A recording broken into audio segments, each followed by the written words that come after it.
Hello and welcome back to Warframe. Today we're going to jump back into the foundry. We're going to go back to the melee and we're going to build another Nikana sword. Obviously this needs 3 argon crystals, 75 oxium, 200 alloy plates and another former.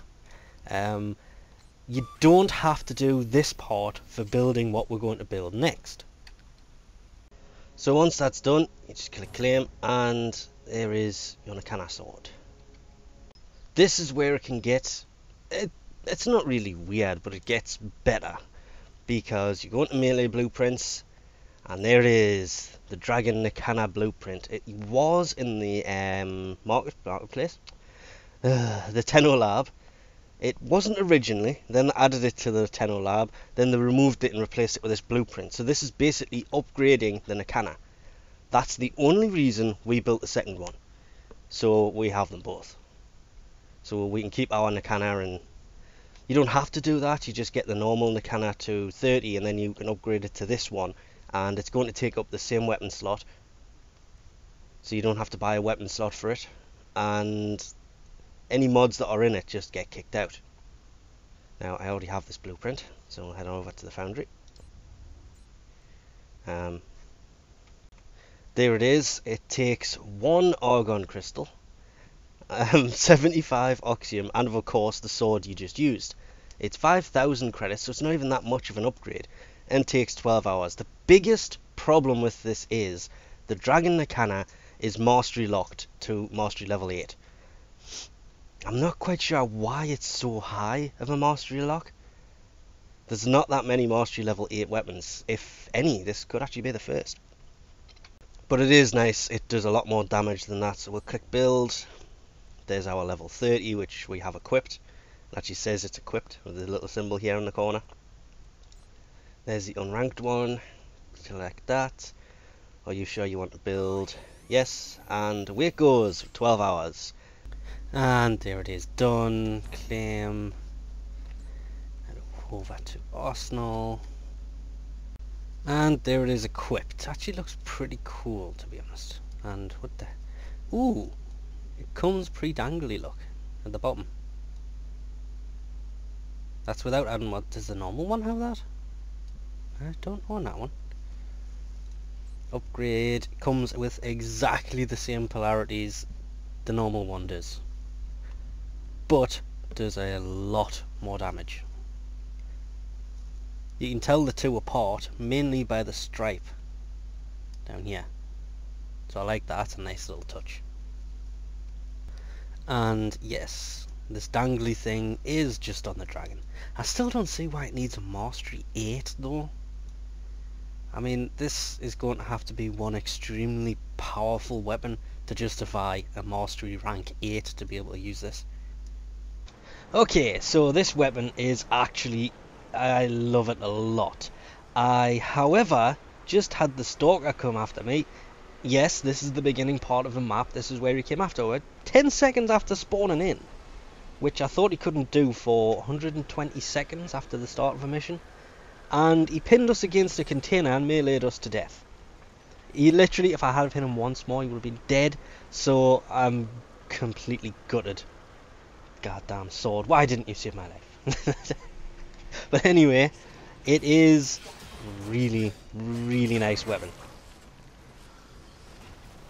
We did get a hold of a Tranquil Cleave mod dropped on Cambria on Earth. Roughly about 19 minutes and 40 something seconds. And farmed it for days. It was pretty over the moon when it finally dropped.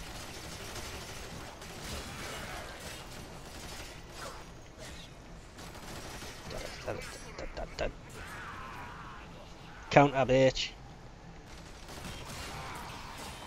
Oh, I swear to God, I'm loving Melee 2.0.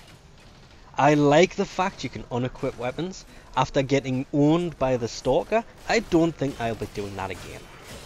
I know it wasn't really owned, we did almost kill him. It's just the fact he pinned us against the wall, dealt one tiny bit of knockback, and that was it. After that, he just went to town on me. Sentinel worked wonders, brought the shields back. There was just no hope. I'm actually quite good at it, that one. I wanted to kill the stork. I even started recording, but I'm not going to use that because, well, I died. But this weapon over the normal one, it is, I wouldn't say it's ridiculously more powerful, because you do have to remember that while you are trying to get close to people, it still suffers the lack of range. Not gonna happen. It was a nice one. It's weak to ice and frost. There you are. I was looking on the map and couldn't see him. I mean, that one-shotted. Oh, I do like this weapon. And we've got to counter somebody.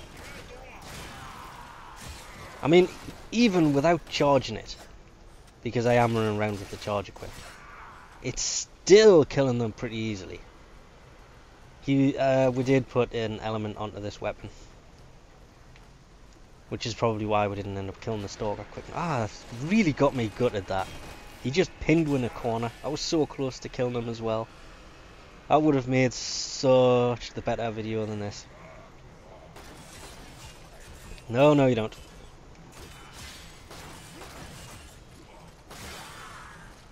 Nah. But anyway, I've tried to find a downside to this. Apart from the dangly thing on the end, if I can get a hold of it, that thing. It's got like a hook on it and it doesn't serve a purpose. Which is a bit of a shame. What did she just say? I mean, that's just, it's not doing any damage to him over what I was doing before. That's why I used the ability instead of meleeing. Running out of stamina in Melee 2.0 is a bad thing.